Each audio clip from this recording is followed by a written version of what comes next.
This video is brought to you by the color red! Ryn show. This is going to be the first part of our new Rynbow series. Don't you mean Rynbow? Ooh, that's really good. In this new series, I'll be rapidly reviewing albums that all share the same color in their album art. If you have a favorite color that you want to see on a video, please comment it below. With that being said, let's go on to red. Our first album is going to be Hiatus Coyotes' Talk Tomahawks, released in 2012. This is the debut of Melbourne, Australia band with a very interesting neo-soul fusion that they have. The singer Napalm is excellent, that pretty much swells great with the music to kind of have this nice R&B hip-hop sound.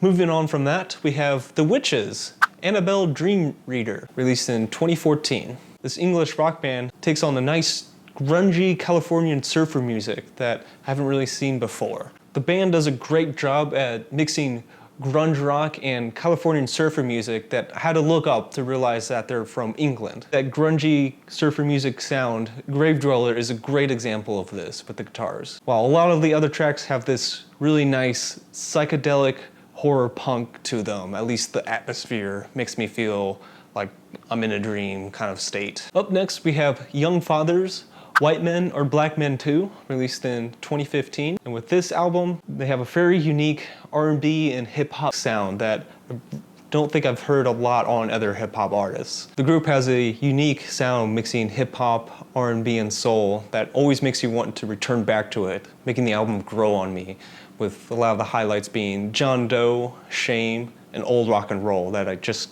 have to go back. Next on my list, we have Broken Social Scene. Broken Social Scene, released in 2005. This is their third album and a self-titled. I don't know what makes bands, do they run out of ideas for album names and they just go back to self-titles?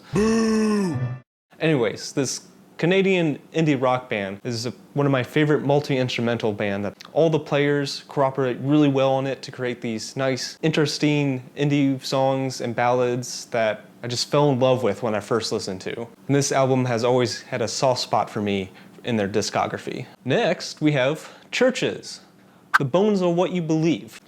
This Scottish synth pop group gives me total 80s pop vibes on it, as the singer Lauren Mayberry is like my tour guide at night through this place that is truly awe-inspiring.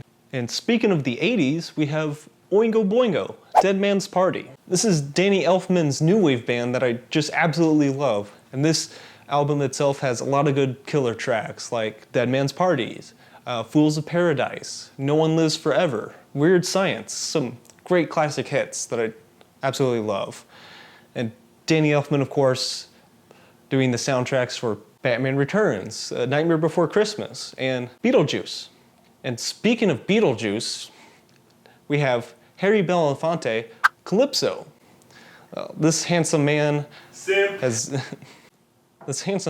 brought in the Caribbean genre Calypso into the Anglosphere, and I really love the songs on here, just like Dale, probably from Beetlejuice. Hey-o. Hey-o.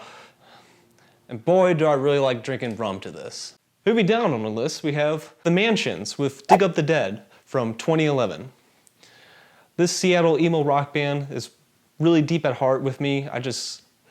Sometimes when I'm sad, I'd like to listen to this, but it's nothing revolutionary, I feel, for 2011. It's very catchy, and the lyrics can also set the mood, like jumping out of a moving car, and everything just flows in nice and neat together. I love it. Moving diagonally now, we have Daniel and Gorono Sounds with Shoko Haverwiki, meaning you can't hide from the truth.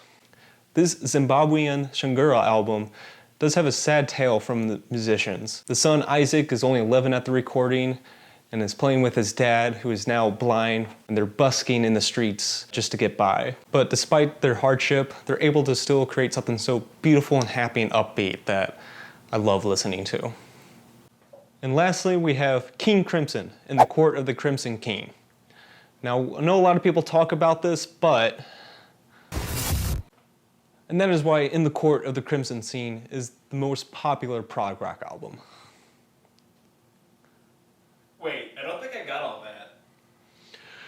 Team Crimson.